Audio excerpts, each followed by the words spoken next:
Another one? What's with these guys?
Hello, everyone, and of course, welcome to Red United TV.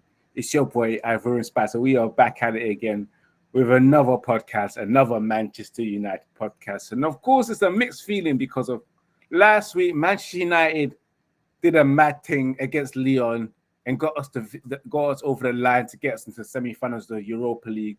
And then towards the end of the week on a Sunday, which I keep on saying, God doesn't bless us on a Sunday, we end up losing to the big bad Wolves. Yes, they huffed and puffed on our house. Yeah, like I like to say before, our house was never made out of bricks on that night. It was made out of straws, and we suffered a defeat. The 15th defeat of the season. The 15th defeat of the season.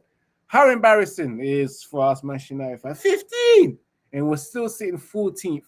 My God. But big up to those who are tuning. Smash that like button, share across all social media platforms as me and Ems about to go and discuss the match, man. Let me just introduce you to Ems.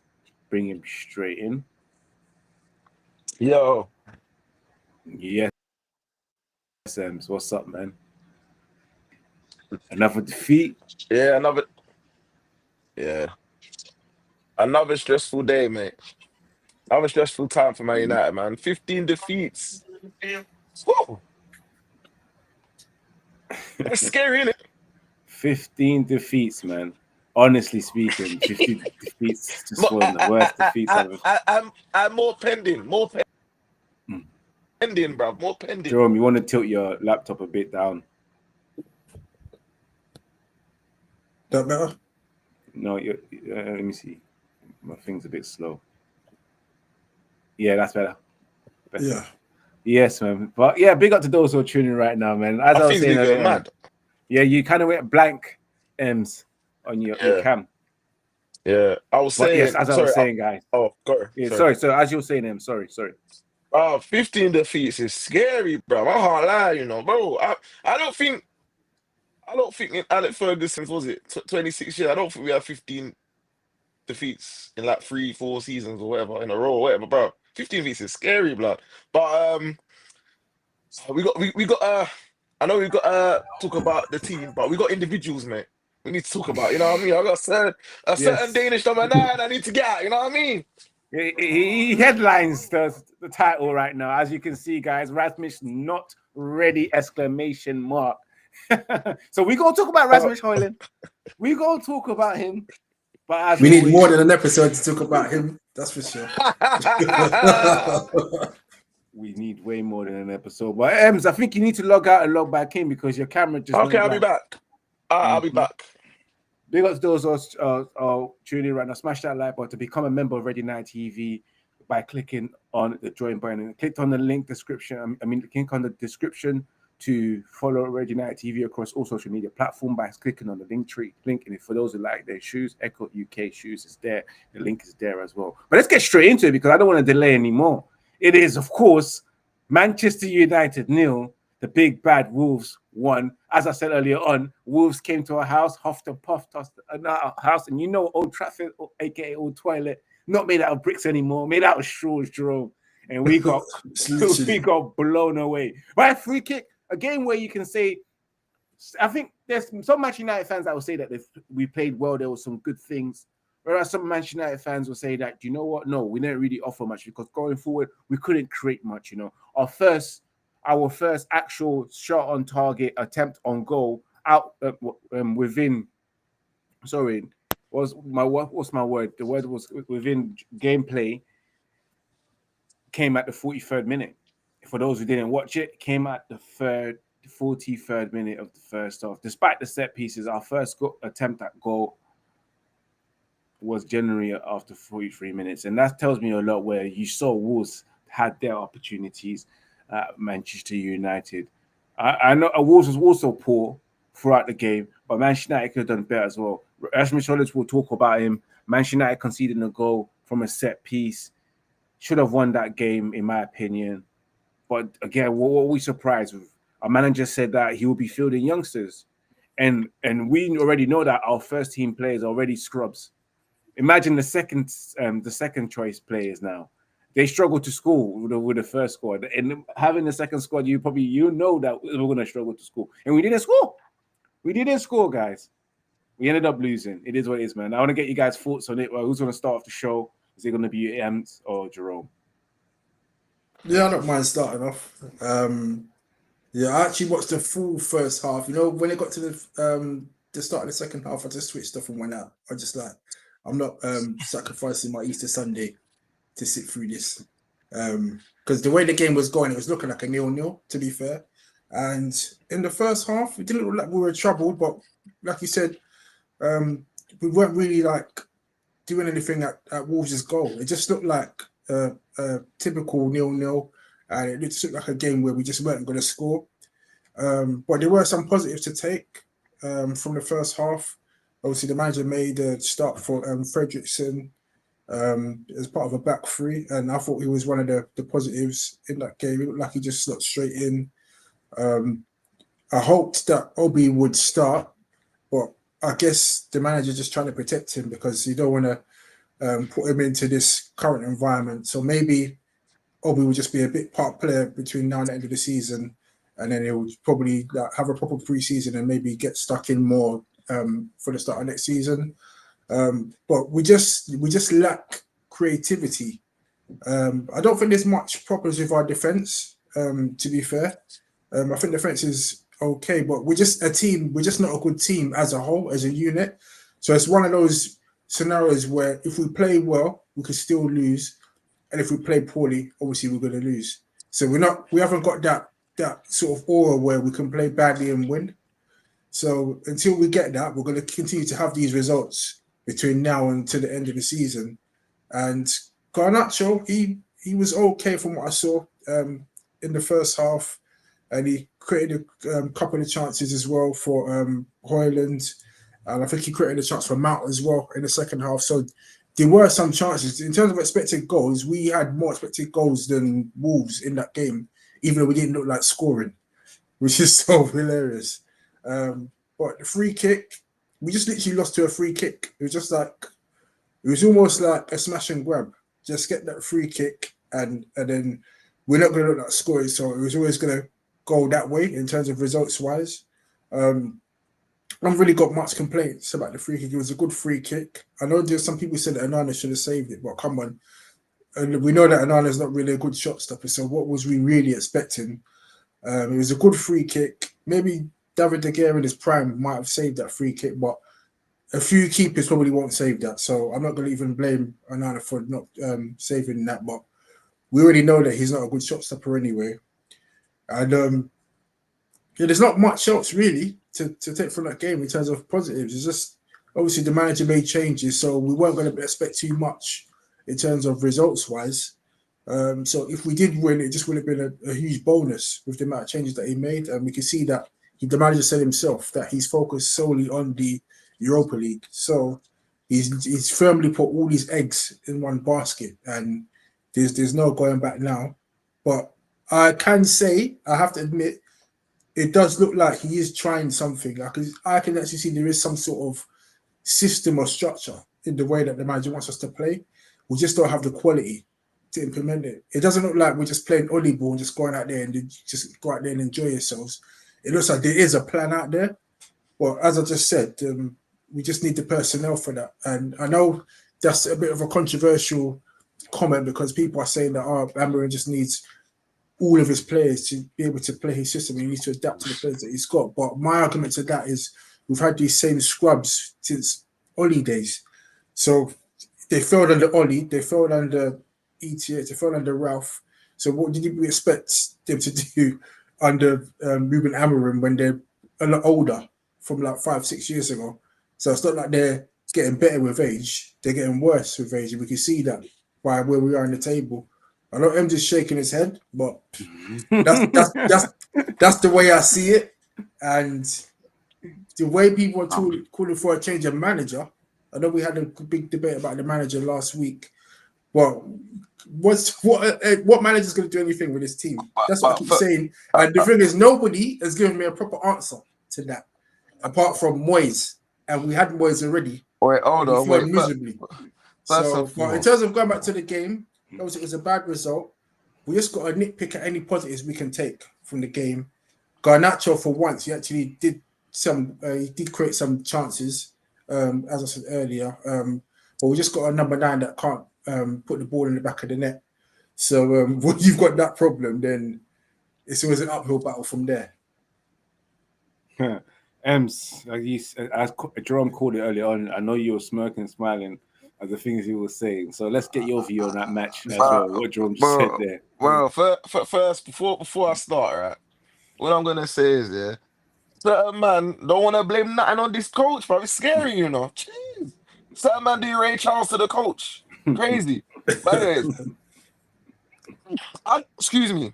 I thought it was actually not a bad performance, to be fair. We just can't put the ball in the back of the net, you know what I mean? So for me, I just feel like we've got a problem at the back, we've got a problem at the front, bruv. That's supposed to be a disaster. But I want to give a special shout out to Harry and Massa and the other Yankee. Was Tyler Fredrickson. Yeah, Fredrickson. Yeah. They kind of showed the experienced players that they want it and want to be at Man United. But I feel like people screaming out that certain number 9 don't get service, but I believe he had service and he was hiding. So yeah, man. So for me, I just feel like I said last week, I feel like if you keep making the same mistakes, nothing's gonna change. And I feel like this system is for me is it's not the answer, especially in the Premier League. Yeah, most teams play one striker, so you got three defenders at the back marking one striker. It doesn't make sense. You got overloading defense for no reason. But yeah, man, I just think for us, I think us not beating Wolves, that's unthinkable. Especially, I feel we're level on points. Is it 4 different teams or something like that? Is it 4 teams? 3 teams? I no longer look at the points tally. I know we got 38 points. Bro, we haven't reached the magic. Bro, we're in where are we now? We're coming to May, bro. We ain't got 40 points, bro. 40 points. 40 You know what? points. We're 20 points off our lowest points total, which is 58. Yeah. And we're in 38. Most of our defeats is done by what manager? What manager? Ruben Amorim. I'm not mistaken. So Ten Hag lost. Is it 4 games? Was it 4 Premier League 4 games? 4 games and 11 under Amorim. Yeah, and Ten Hag was what 4 points from the top 4? Am I mistaken? before he No, left. he wasn't. It's That 4 was points. Ruud van Nistelrooy. Ruben Amorim left us healthy, like everything was Yeah. on Listen, zero. Like, listen, don't do that. Yo, Jerome, don't do that. ETH left us in 14th. Don't do that. Don't do that. Don't do that. Don't do that. Don't do that. Don't do that. Listen, we were 4 points or 5 points from top 4 before man got sacked. This guy's come in and done nothing. He's done nothing. What's he done other than tell certain player at Aston Villa that he rather put the goalkeeping coach ahead of him and that? Bro, I'm sorry, So bro. what you suggesting? We should have kept ETH when we were failing after 4 years. I never said that. But what I'm saying But is that what you're suggesting? no, I'm not suggesting that. What I'm saying is that most people come into managers. I mean, other teams, right? And you see a little bit of improvement. If anything, we've been declining. And I feel like people are missing the point that what I'm trying to say. I'm not asking the man to be sacked, but I expect a little bit more. That if someone's come in, you expect to see some. Obviously, all right, yeah, he's changed the system, but it's not had a positive effect. I know these men are not good, but we have a squad of players, yeah, where we shouldn't be in the bottom half of the table with 38 points, and we're in April going May. You get me? And I know we got 6. Is it 6 games left to play or something like that? 6 games? 6, yeah. bro, I hope it's only 3. Yeah, Yeah, I'm literally I'm almost done with this season, to be all honest. right. So we got 6 games left to play. We're more than likely to lose the next probably 3-4 games, and but we could potentially have 20 losses, bruv. That's scary. Well, I know what you're saying, but I know that you're saying that, but Exactly. some of our No, members don't care. But let me ask you a question. How can you put faith in a man that has lost 12 games or 11 games? I don't understand that process. Because, bro, I know, and I said this to my mate the other longer. If Oli done this, yeah, brother, it'd be carnage, bro. We can't keep. But didn't you say this under E6? We can't just keep sacking managers. You said that Yeah, was your exact we words. can't, but you got to make sure, like, for me, You gotta give the manager a chance. You gotta have at least a summer to get his own players to show us what he can do. No. For me, I just think that it's not fair to just bring him in mid-season when he wanted to come in the summer with a fresh start and to bring in new players implement his style. And he was told now or never, and now he's come in now or never, and now they want to sack him. It don't make sense. I personally think, yeah, Ineos didn't do their research on this guy personally, because I feel like you don't have a squad that plays 3 at the back. That's why Liverpool, when they look for a manager, they didn't go for him because they don't have the squad to play 3 at the back. I think Man United. But do you know? No. Do you know? No. Ems, I remember Ten Hag playing 3 at the back. How often? Quite often. Certain games he played 3 at the back. What games? Where you had Maguire, Varane, and Lindelof playing. I don't in the remember back that. 3. I'm not gonna lie. There was games where the manager was fighting for their life and he just put 5 at the back. Yes. I remember when he went to actually before he got sacked, he went to Villa. Villa were tired after traveling away in the Champions League. We were fresh. He just literally put 7 defenders at the back. 5 defenders at the back and 2 defensive. Go check it and see. He literally went to Villa Park and just sat back when Villa were tired. So what are you saying? No, Ems, are you Ruben Amorim out or something like that? Because the way you're talking, you're probably out because you've had enough. He's not proven himself. I'm more out than in, but I'm not asking him to get sacked. That's all I'm saying. Because people are mistaken. I feel like when you criticize someone, especially at Man United, yeah, people make it sound like you want the person to be sacked, and you're not saying that. I just feel everyone has a right to criticize what they're seeing, and you can't turn a blind eye for what you're seeing. And I think people forget that. So for me, I just think if I was make a prediction now, I don't think man lasts just next season, the end of next season. The way things are going right now. No, if that's the case, then yeah, fair enough. Because you would have been given a chance, you would have been given enough time. But I just don't want to see another Ralph situation where he comes in and he doesn't get backed, and everyone just says that he's rubbish or he's Mr. HR, he's not even a manager. We need to stop that. We need to have a little bit of patience. Can you wholeheartedly say this man here, what you've seen, is going to turn the ship around? Because me personally, I have a massive, huge doubt. No, I'm not going to lie to you. I've got my doubts, but I still stand by that he still needs a fair crack at this, like to turn this around. Like every manager needs their chance. He came in in November. The team was shocked when he came down, when he came in. I agree with you, but like I said, I'm going to reiterate and I'm going to repeat. Yeah, I have never asked for the man to be sacked. I sit there and just think to myself, yeah, man should be doing better. We shouldn't be where are we 15th or whatever. We should be at least in the top 10. Our certain man, Yeah. Brentford, all that man above us, bruv. That don't make sense. Yeah, and for me, I just feel like not many managers, yeah, go into good squads. Not many. So for me, if we thought he'd come in and do whatever. Obviously, I feel like the only thing that why people are not really blaming him because man speaks good English and man just brutally honest and said this is the worst team. So all the fans are like, yeah, we're No. no, this is what I'm saying. Yeah, but there's some of us that think like Jerome, and it's like he's just come in November. He doesn't have his full squad. I mean, he doesn't have his own players. What I mean saying full squad, and there's been injuries, and these Okay, players we know that they were not good enough before he came here. Can I ask you a question though? There's some people that think. Yeah, like I understand. Can I ask you a question though, right? Yeah, let's go back, right? When Jose was Man United manager, right? And it was a dark cloud, right? He got sacked, right? Yeah, he got sacked in it, yeah. Oli come in, right? Yeah. How could Oli Gunnar Solskjaer get uprise? I know we had better players, but still there was a dark cloud under Jose, and he turned that around. So, man, explain that one I to could me. answer that easily. Alright, For one, Mourinho had a much better squad than Amorim's got to deal with now. And two, Oli never had no structure. He just came and said, go out there and enjoy yourselves. yeah, it worked though. Amorim Didn't it? could man, do that. express yourself. Amorim could have did that. People said the shackles Yeah, came off literally. the feet.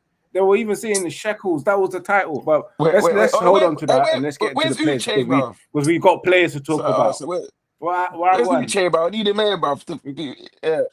Uche is unable to make it. Big up Ridwan and said his sub Uche as well. back. Oli had way better players. You get me? Big up Ridwan, who just subbed as well, who just said that Oli had way better players. I didn't deny that. I didn't deny that. I didn't deny that. I was just trying to make a little example, like you know what I mean? Obviously, we don't get it twisted. Like I said, this squad's not good, but we shouldn't be 15th. That's what I'm saying. So one last thing, I think we need to have a bit of consistency because people are calling for ETH to get sacked in the summer when he shouldn't really have. He got his chance, came in, lasted till November, just about. He should have even gone in like October, September. And now we're calling for people are saying Amorim should get a chance like ETH did, who had 3 years. But now people are saying that he should just get sacked in the summer. It's not making sense, man. Like, we need to have some consistency with our managers. Yeah, but if people are seeing something and they can't see what man's trying to do, I think they have a right. They could change their opinion, but he should not get sacked. I never asked him to get sacked. That's what I'm saying. There's no Uchi today. Big up Jets as well, man. I have to say Uchi's busy. I asked him if he's going to come on. He can't. But let's move on to that. Of course, Manchester United, like I said before, and the manager said earlier on, before this game on Sunday, that he will be playing some kids. And 2 kids, like to mention, that played against Wolves, which was Fredrickson and, of course, Harry Amaz. Ems as well was bigging him up, and so it's other guys. What was your guys' thoughts on Fredrickson, the young centre-back who made his full debut for Manchester United, get thrown in the deep end against Wolves? And, of course, sadly, they experienced a defeat. What was your thoughts on Fredrickson? The bright spark. You look like you was just like, you know what, I need to set my mark, make my mark in this team because this team's just full of scrubs. And from that performance, he's probably thinking that I should be getting a good chance to get involved next season. Because he was showing energy, enthusiasm, he was getting stuck in, he was making some good tackles as well. He looks like he's not going to be afraid to get forward as well. I think he's someone that would actually fit the way Amorim wants to play, like aggressive from the back. He looks like he's got an engine on him as well. And I haven't got no complaints. Obviously, it's just Wolves and that it's coming towards the end of the season and that people are kind of just winding down slightly because we all know that the bottom 3 is more or less wrapped up in it. But yeah, for a debut in this current circumstance, he should be well happy with himself. And it just shows that we've actually got some decent youngsters. We just need to give them a chance because the first team, they're not showing it right now. They're just overpaid and they're just lacking in enthusiasm and they don't see that they're willing to either learn how to play the system or they just can't. So maybe it is good that Amorim is making some changes in some debuts and giving like young players that are willing to learn and get stuck into the system. But that could actually benefit Amorim if he's going to hang on to the job for next season. I agree. Frederiksen looked good yesterday as well, making his first team debut. He looked composed, and he's someone that didn't look like he was troubled in the situation that he was in. Looked good going forward as well. His passing abilities and playing with his left foot as well. He looked decent. And it makes you wonder, like, so you could have played this guy all this time instead of putting us in situations like this. For example, Harry Amas, who looked comfortable on the left wing back. For some reason, I don't know. He reminds me of Luke Shaw. I agree. They're I both agree. short, stocky, and they move the same. They play the foot the same. I just hope that they don't have the same injury record, because if he has the same injury record as Luke Shaw, yeah, he won't make it at Manchester United. I hope he stays away from McDonald's as well. I hope he stays away from McDonald's, bro. And Bro. Burger King. Well, no, again, Yeah, I bro. question it as well. Harry Amas was being good. He looks good. He's been playing a couple of games, which makes you question the managers, because we needed a left wing back all this whole entire season. When Luke Shaw was injured and Terrell Malacia was injured, Harry Amas was there all this time waiting for his chance, and we saw him in pre-season. And he looked Maybe good. they're trying to, but they're not trying to start his development, man. They don't want to rush you, fast track him through, man. Sometimes you gotta take consideration of the young kid, man. You know what I mean? But he looked good though. He actually has got the Luke Shaw, bro. There's just hope, like you said, he stays away from injury, because the way he was so comfortable on the ball, and even in defending, bro, like you'd have thought he's been playing the Prem for like the last 3 years or so. But yeah, I was impressed. Even that ball to Hojlund, bro. Yeah, that ball was great. But let's not overhype them. Let them get a couple games on their belt. And It was a good debut, though. Yeah. I just want them to win the game, man, because I think Harry Hamas is the last 2 Premier League games he's lost. So let's hope the next game. I don't know who we got next. I don't know. No, we got Bournemouth. I know we're losing that one. Bournemouth next, man. We're going to Bournemouth Beach, bro. Away. Remember they gave it to us at Old Trafford 3-0, innit? 3-0, 2 years running as well. What 3-0? Imagine that. 2 3-0s at Old Trafford. We know what the problem is. Do you know what? Yeah, I reckon. Yeah, I'll come to the conclusion. Yeah, if we have better attackers up front, I reckon we'd have less issues at the back. But if they ain't doing it, obviously the other team got another chance, go the other end and score. This is the problem. So I can't sit here and blame that high top all the time, bro. Sometimes that's what I've been saying in the group. I said that we got defenders that now need to defend and score goals. Now they're doing 2 jobs now, because we ain't got nothing up front. And I stand by. If we had decent attackers, we'll probably be comfortable in mid-table. We'll probably be at least 10th. I agree. If we just had decent strikers. I agree. Well, we're gonna get to that. I know that right now, Blas. So let me get ready. I'm ready. Let me just highlight what Ridwan said. 5 Prem games left: Bournemouth, Brentford, West Ham, Chelsea, Aston Villa. I predict 7 out of 15 points. Before we move on to the next player, Alejandro Garnacho, let's just highlight what Ridwan said. Guys, what do you think? How many points do you think we can get out of this? 3, 6, 9, 12. Which 15? Ones are the home games? Yes. Home game. I don't even matter. Bournemouth, I know it's away. You're right. Yeah, it don't matter. Yeah, it doesn't matter. West Ham is at Old Trafford. Chelsea away. Aston Villa could be at Old Trafford, because we played them away and we drew 0-0. The game that we thought was wow. How many points do you get? Because Ridwan says 7 out of 15. I definitely think we're going to lose the Bournemouth game. That's for sure. I think 6 points at our last 5 games. I actually agree. I think we could get 7 as well. I think we could get a draw at Brentford, beat West Ham, and beat Aston Villa at home. Beat Aston Villa, Bamba. Yeah, because I think that's the last game, innit? I think by then top 4 is kind of. I think top 4 is kind of wrapped, innit?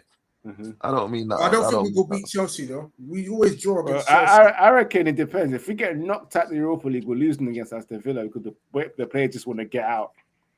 Yeah, they're the flip-flops, mate. Flip-flops, Ruben. That's what I think. Sorry to interrupt. I see Tottenham are losing 2-0 to Forest right now. That's good stuff right there. That's our rivals right now. We're in a what you call a wacky race with Tottenham Hotspurs. Yeah, it is, man. Let's move it on. Alejandro Garnacho, another performance. The greedy guy refuses to pass, takes the shots. He was supposed to be in the back of the newspaper seeking for glory. Alejandro Garnacho, Let's talk about him. Let's start off with let's start off with ends first before we get to Jerome, because I know Jerome he wants a good segment on Garnacho. You know? His performance against Wolves. Let's highlight. For what I saw, he looked like he done all right, man. He finally got his head up and let's stop talking. I know I'm gonna talk about this, man. He got his head up and he squared it. And normally he shoots from that angle, so I think he's a slight improvement, you know. And it's not, you know what? Now I come to the conclusion. I now see why man shoots, blood. Man sees it, bro. I see it. He's all the positive certain fake Viking, yeah. He has no confidence. Bro, listen, yeah. Listen. We've seen why man cuts in and shoots, bro. Because when he actually tries to find the man is SP the ghost, bro. We don't see him. So for me, I don't know. But to be fair, all jokes aside, I think Garnacho had a decent game. I don't think he was great. I don't think he was horrible, you know, but he was okay. He was okay. Decent performance. I'm not gonna sit here and criticize him like Jerome wants to do. So Jerome, have the floor. No. The floor's yours, man. The I floor's yours. I already said earlier in the show. I said that Garnacho played all right. I said it. So it's Okay, all right. Yeah, I'm not just I'm just gonna criticize him for no reason. Like I don't rate him like overall, but yesterday's game he was actually okay and he did create some good chances. Like I remember he from the left he put a cross in and Hojlund just needed to tap it in. Like he ran too late. Like it was almost like from 2-3 yards out. Like so yeah, I can't criticize him. He made a pass for Mount as well. And Mount skied it over on his left. So yeah, there were more good moments than bad moments in that game from Garnacho. But like I said, I still don't think he's the player that's gonna to take us forward. I don't know if he's ever gonna improve because he's trying to be someone else. That might sort of stunt his progress. I think the trick is just to be yourself and be an individual, and then you'll be able to just shine through. But trying to copy someone else that you can't, it's just gonna slow your progress down. But yeah, I think he's done all right. He's just not consistent, isn't it? Obviously, you expect that from a young player. But Wolves at home, you expect this, isn't it?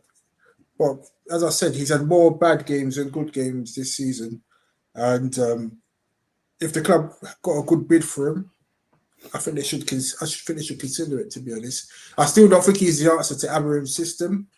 If I'm going to be honest with you, but yeah, that's just me, innit? But yeah, as to the game, yeah, that was probably one of his bright performances of late.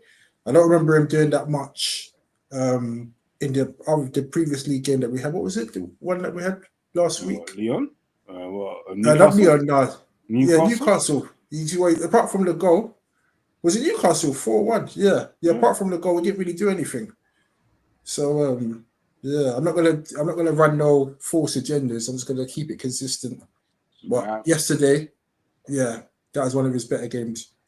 For me, I don't know, man. I have a different opinion because when I watched him yesterday, for me, it was very frustrating to see Garnacho on the ball because I think he got the opportunity to see the ball more than everyone else compared to everyone else, and he was on the ball so many times. And again, I have to question his decision making on a lot of occasions because Garnacho, the talent is there. Let's not hide it. He's got that ability to become a very good player. But that final third, that decision making, he wants to be in the back page. He wants to be Ronaldo. He wants the glory and all that kind of stuff. But brother, learn to pass your teammates. In my opinion, I think it was a mixed performance. There was good elements, but at the same time, he was also frustrating. Let's put Garnacho aside because let's move on to the man of the hour, Rasmus Højlund.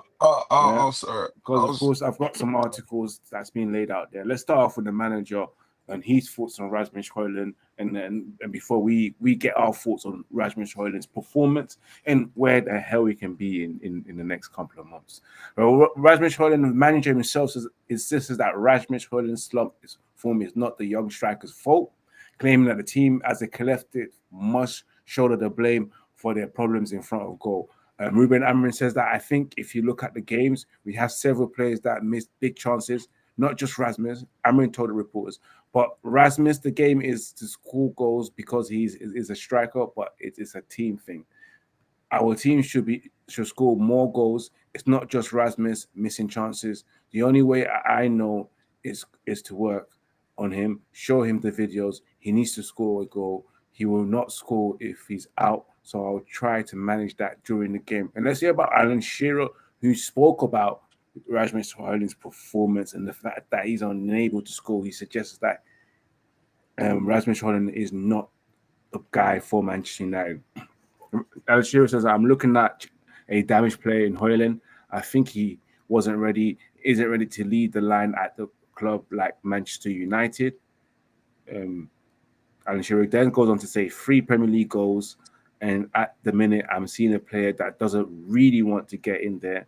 He perhaps a second too early or a second too late at his timing, and it's all wrong. I think there's no doubt that he's suffering from a crisis in confidence. And then, of course, that is Alan Shearer's verdict on Rasmus Højlund, especially his performance against Wolves. Guys, let's talk about it. Rasmus Højlund, as I always call him. You know, I should say Rasmus Højlund. The fake Viking ain't good enough. Poor performance again. I would say Alan Shearer's spot on.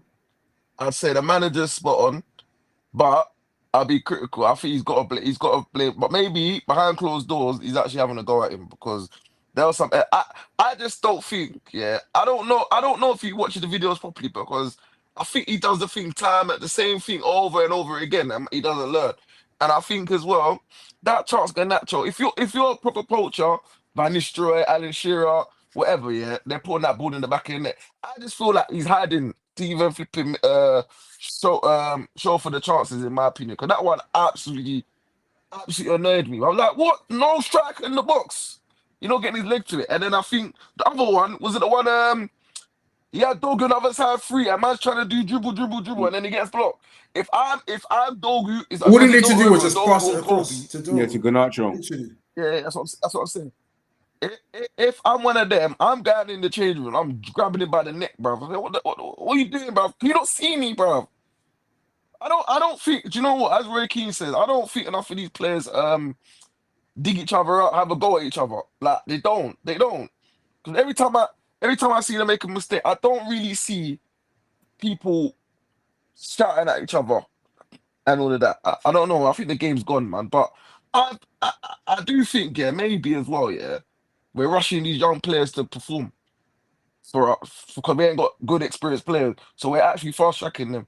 And I think it's hurting their development. So I feel for Garnacho. Obviously, Højlund, I'm not convinced by him, but I don't know, man, about that striker. I do think come the summer, I do think if we can get a suitable offer, I think we should sell him and try and get another striker because we can't. What was you gonna say? Sorry, Rasmus Højlund, yeah.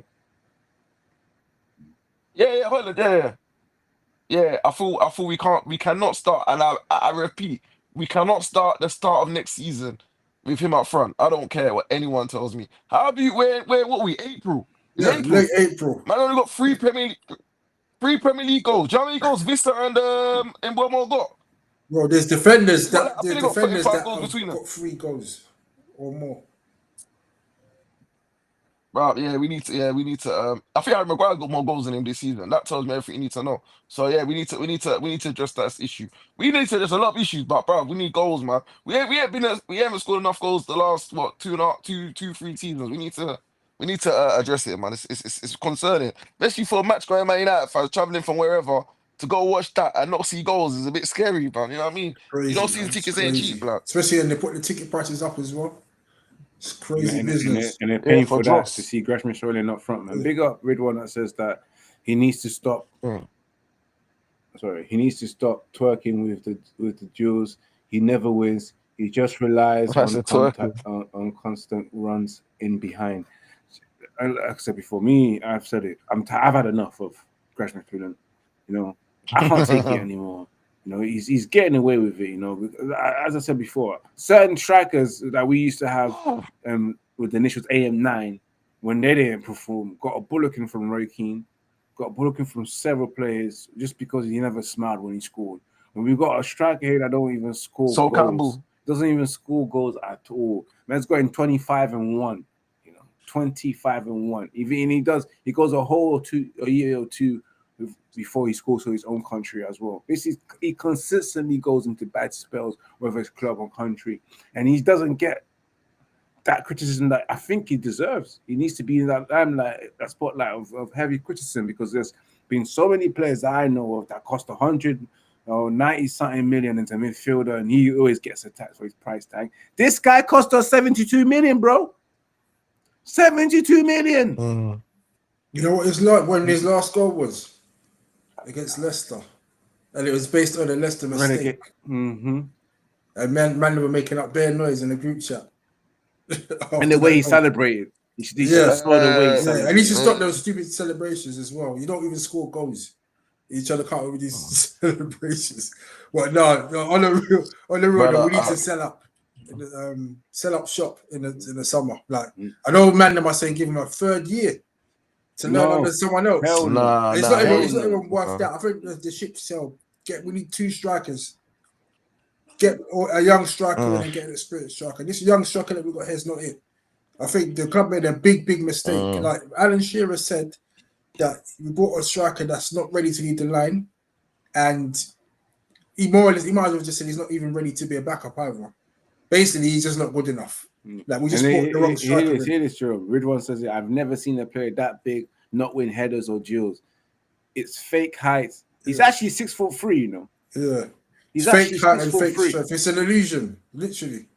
Like, I think the club got a lot to answer for, though. I do agree with what some of the managers were saying, that the club got to take some accountability here for bringing him in the first place, based off 9 goals of Atlanta. 9 goals and 72 mil.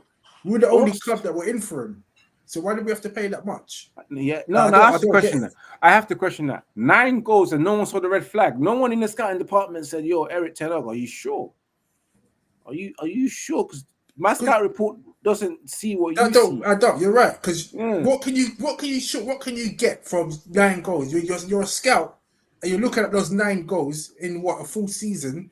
Where are you getting this data from that he's going to be a world-class player? Like, I'm sorry, they're basing that on. I'm sorry, Jerome. Just to add to it, if we're signing one of the kids, we normally sign one of the kid strikers that scored more than 10 goals in a season that they've done something spectacular that we know of, and they're like main starters in the team. Like Rasmus wasn't even a starter at Atlanta. They must have been laughing their heads off when they saw that 17 million. When we splashed on Rooney was because he scored a lot of goals in his first, and he was in the first team. He was a starter. Yes, he was an actual wonder kid. People knew about him. Like, we knew what he was capable of for the record fee for a teenager. But this guy here, I keep saying we need to report him. We need to report him. He's a fake Viking. He's a fake Viking. You know, he's cosplayed this fan base have allowed standards to slip. 1 more season, 3 seasons. What planet are you living on? I think you got 2 seasons, and I know it'll be difficult. So we can't recuperate the money that we will get. And look who drops in. The number 1 fanboy himself, Red 18. Give Rasmus 1 more season alongside an experienced striker helping him out. No. He got brought in to be the experienced striker. He's 72 million, and you need an experienced striker to help you out. Are you hearing this, guy? You spent 72 million. That's money that's Osherman money. That's Victor. You know what? I seriously think that this club thought we were buying the next Haaland. Mm-hmm. Yeah. Beautiful. They just saw his name and thought he could be our Haaland. Because I can't see any other reason why they went in for him based on 9 goals to spend 72 million. Jerome and Enz, we definitely got the Haaland from Wish, because even the spelling was just different. Temu Haaland, didn't it? Temu, bro. Temu, Wish, everything. Or Sheehan. Sheehan version. But man, they want to give him a 3rd year to scam us. Bro, it's probably a Neto's Haaland. When you get scammed, you got to just know when you got scammed and call it a day from. When people need to let it go and just face up to it as well. Yeah, man. Just take the L before the L gets bigger. Redon says does he deserve a third season? Really? I know that's towards Red A team. Red A team is a Rasmus Højlund fanatic. He'll give him a par. You know, we all know why as well. Yeah, man. And what really So wants to Campbell, get blood. Bring that meme in. So Campbell, man. We know, Yeah, blood. man. Bring that Sol Campbell meme in, straight in. But I feel for Manchester United because it's going to be difficult for Manchester United to get rid of him, man. Let's talk again because let's move on to another segment as we come close to the end of the show. I've got one more here, which is Manchester United target a striker and a goalkeeper. As you guys must be aware, during the weekend, I don't know if you guys saw the news on Twitter, on X, about Victor Osimhen apparently agreeing a deal verbally to join Manchester United. This was coming from Turkish media as well, not coming directly from Fabrizio, but a lot of other sources were saying that, especially from the Turkish media, quoting this guy, that Victor Osimhen has agreed a deal to join Manchester United verbally, and of course, pending on a fee to be agreed between the two clubs. But yeah, because of us, we can see that this summer he could be out of contract next year, but it's unclear that if United would have bought it, or would have the budget to finance it. I want to get your guys' thoughts on it. If Manchester United wants to sign a striker, we've been linked to I think that dead-eye striker Liam Delap and also Victor Osimhen. What's your thoughts? And especially the fact that United are also interested in getting rid of the goalkeeper. Let's start with the striker, then we move on to the goalkeeper. Yeah, I think it's going to be difficult to get the strikers in that we want. I know that you guys want elite level strikers, but based on our current position in the league and putting all our eggs in the Europa League basket, I think that's going to determine who we can bring in.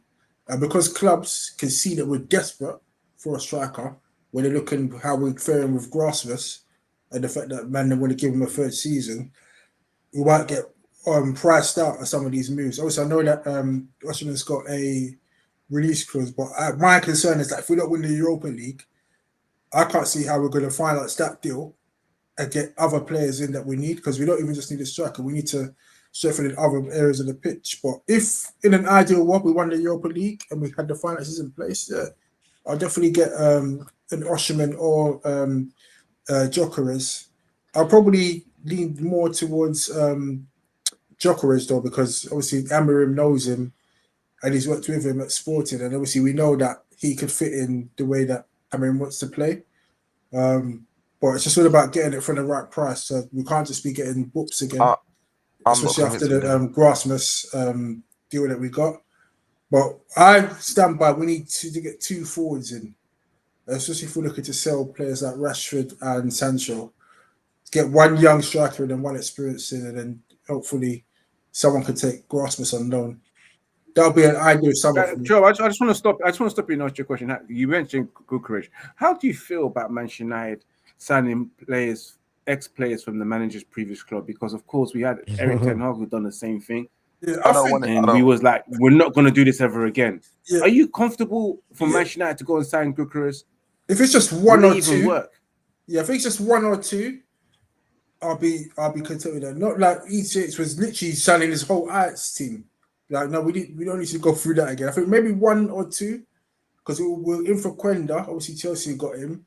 So just one that it looks like now, Gyökeres, and then I'll be like, start use your talent ID and get players in from other clubs that you feel can fit your system, and don't bring the whole sporting team to Man United, because we know from past experience that don't work. So I'm not convinced by him still. What, Gyökeres? Nah. What's your reservations on him? What? Because it's Portuguese league. Listen, I think there's been a handful of Portuguese people from the Portuguese strikers wise that haven't done it, and I'm not convinced, man. Because Nunes ain't done nothing, and I know there's a couple more strikers I just can't think at the top of my head, but Gonzalo I Ramos don't not doing try. that at PSG. I'll give you that. Yeah, so I think we should relax on that Gyökeres guy. I just think obviously we have a lack of top strikers in the world, so we're you know what I mean. I just feel like I just feel like just the best of a bad bunch, in my opinion. But yeah, I don't know. I think we should go get Ozzy, man. I think he's a presence. He can run the channels. He can hold the ball. He can finish. I'd rather get him, man. Especially You know, he's played in the French league, the Italian league, so I feel like he's ready for the robustness of the Premier League, in my opinion. Yeah. I think the bottom line is that we just need to get an experienced heading that knows how to put the ball in the back of the net. And I know before there was talk of, obviously it might be just rumours, but there's talk of a swap deal, player plus cash deal for Watkins, and Rashford stays at Villa. The only Watkins thing, knows how to put the ball in the net. That's yeah, one thing I can say. the only thing with Watkins though, man's 29, going 30, bro. I don't really. I want a striker that's gonna be. I mean, that for 4 or 5 years, not no 29-year-old. That's gonna be what, maybe 2, maybe you get 3, maybe out of him. Yeah, I get what you Osimhen's a mean. bit younger. Osimhen's 28 though, ain't he? Only 27. Yeah, 27, 27 28. going to 28. But he's going to be 28 this year, isn't it? But his I ceiling mean, is high. I think he's of a higher level than Gokaresh, isn't he? And I think if we're going to With spend a lot of Osimhen. money, because I know Sporting will quote us 60, 70, 80. I'd rather go and use that money and get Osimhen instead, because I know we're getting a top quality striker that will score more than 20 goals guaranteed. let me look. I think I'm looking Jokeres at wants to go to Arsenal anyway, from what I'm hearing. But Jokeres basically wants Champions League football, so I think that Jokeres potential deal is on ice until we see what won in Europa League. But yeah, if we've got Osimhen, I'll be on board. He's with 26. He's 26. That. He's 26. Osimhen.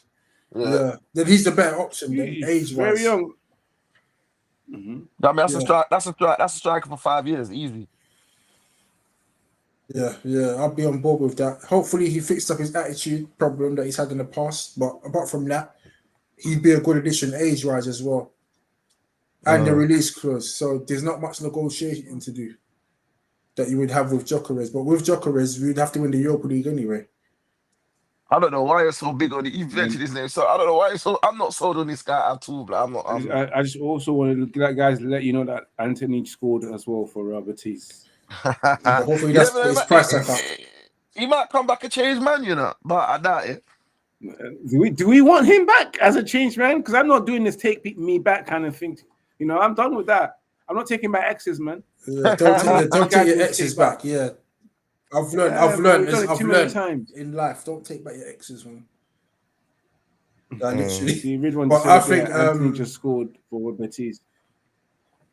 Yeah, I think Anthony, we could get a good deal for him because he's performing, isn't it? Look, he's scoring goals, assisting. He looks like he's comfortable in the Liga. So hopefully someone puts a bid in.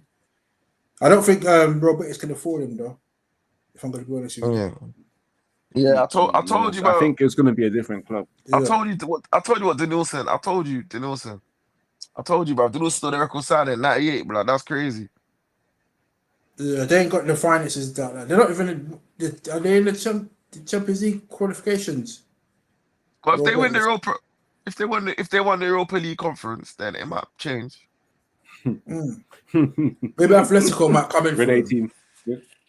Red 18 also says that no, thank you, Anthony. You can go to La Liga. Red One says as well, nah, we don't want him back. Sell him on Gumtree if you have to. Nah, this is absolutely true, man. But guys, let's wrap it up. Get our final thoughts. We've got a Bournemouth this weekend. Let me get your thoughts on Bournemouth and your final thoughts as well. Do you think Manchester United can get that 3 points, go down to Bournemouth Beach this weekend? And if it's on a Sunday, we're definitely losing because I told you we don't get blessed on Sundays. We have not won games on a Sunday. I've only witnessed us win one game. You know what? I hate playing on Sundays. Like, I'm not going to lie to you. Like, we need to come out. You don't even get to watch. Yeah, we need to come out of these Europa Leagues, man. Like, this Europa League just killing our team. But yeah, Bournemouth are going to just deal with us because we're going to be resting players on next Thursday, isn't it? The 1st of May. Like, all eggs are in the Europa League. Do we need to rest players? Let's be real. Like, we don't really need to. They've already had the we don't need to, really. They've had the whole week off. Yeah, we don't need to. What's there to rest? Because remember, you're right. We've got this whole week off now. We're not playing until Sunday. I think you don't need to rest players. We need to start picking this team that is going to play on Thursday against players. So that they're coming to a rhythm. Sundays. All this chopping and changing, stop-start, getting battered left, right, and centre. It's not good for the momentum. Like, we got battered by Newcastle, and I don't care what anyone says. We scraped past Lyon at Old Trafford with 10 men. They had 10 men. Obviously, it was good. Like, in the moment, we got through miracles and that. But all this scraping through these second-rate teams, like this ain't impressive. And I just want to point out that this Europa League is easier and lower in quality than the Premier League. No one can tell me any different. This is the first time that the people that don't qualify in the Champions League, they don't drop down to the Europa League. In the last 16, they just get knocked out. So we've had like substandard teams in the Europa League, and that shows that we couldn't even beat 17th place Lyon, 17th place Wolves at Old Trafford. So I just think that most of the teams above us will probably be in the semi-finals of the Europa League as well, if I'm going to be honest with you. So people talking about, we're going to win the Europa and this and that. The Europa League, just the competition is weak this season. Yeah, and what about you, Ems? What's your thoughts against Bournemouth? Mate, just get the game over and done with, to be fair. I don't know, man. There's no light at the end of the tunnel, blood. So I don't know, man. I have no. I'll be happy to come out of a draw. To be fair, I'm not gonna lie, bro. That's mad, fam. I'm saying this, but it's the reality. If he decides to play the second team, I don't think we'll win at all. We struggle to score goals, and Bournemouth are doing well. They're still in the top 10. They're flying high. They got a better striker than us, bro. I'll take Evan Nielsen, bro, tomorrow. Evan Nielsen, Justin Kluivert. We got Semedo that they're interested in as well. Like, come on, man. They valued him. We're not even going to score a goal. We're even going to score at Bournemouth. Exactly. Might have a shot, bro.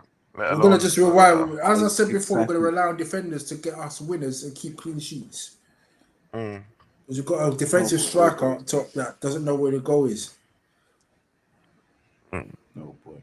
Final thoughts, Jerome. Yeah, final thoughts are just pack this season in and just hope we can fluke this Europa League, because that's why I see it. We're just going to try and scumbag it like we did against Lyon. So, yeah, that's what I'm looking at now. All roads lead to Athletic, and hopefully Nico Williams is injured. We need as much luck as we can get. I just remembered, Nico Williams. Yeah, we need as much luck as we can. People think that, trust me, we could get sacrificed if we're not careful. Literally, if we get sacrificed, that the majority of their squad is this TV off. Literally, I'm just seeing in the chat. The chat is saying that Atletico Madrid beat Real Madrid as well, and they got a very good defense in the league. And we can't even score goals. Lost to Real Madrid last night. Thoughts. But they're in a top 4 fight. Final thoughts. Mm-hmm. Yeah, man. Listen. Let's just play the game, bro. But for at least, I mean, I wish the second leg was at Old Trafford, man. But we're first leg at Old Trafford. I think the second leg is at Old Trafford. Oh, is it? All right. When's the game? Next week, is it? Thursday? Next Thursday, the 1st of May. Okay, but it doesn't matter if we're playing more way first leg, doesn't really. I think so. I think it matters in Europe, man. It matters in this, especially with Manchester United. With 10 men. I think Manchester United are better off going away and then coming back at home so they can do something at home. You said the word nearly. It didn't happen, so it don't matter. Well, nearly. Nearly, but it didn't happen, bro. Yeah, it's still got through. We can't keep scamming our way through. Look, let's see how long. Obviously, we were in a bit of luck. Hopefully, we can continue that. Because I want us to win this Europa League. And I'm tired of Thursday nights and Thursdays and Sundays. I want to go back to the Tuesdays and Wednesdays and Saturdays. Yeah. Or none at all. If we don't win the Europa League, then it's just one game a week. The manager's going to be bored, isn't it? Just watching other teams. It is what it is, man. That's what you get when you're a Manchester United fan. We've gone down the hill. But guys, for those who are tuning, big up to everyone. Smash that like button, share it across all social media platforms. This podcast will be submitted in all audio platforms for where you listen to your audio platforms, such as Apple Podcasts, Amazon Podcasts, and as well as Spotify. So make sure, not Spotify. Yeah, Spotify. Yeah. And guys, live again, Bournemouth. I think it's a 1:45 kickoff. Another early Sunday kickoff. We're going to lose. So make sure you guys tune in on Sunday and smash that like button, share across all social media platforms, and make sure you follow Red United TV across all social media platforms so you can get these little snippets of this podcast onto the channel and onto the page as well. As always, guys, as I end the show, try and keep it united. It is hard. But the most important thing, remember to keep it Red United. We are out. Peace. Peace out. Big up, people. Big Peace up. and love. Peace.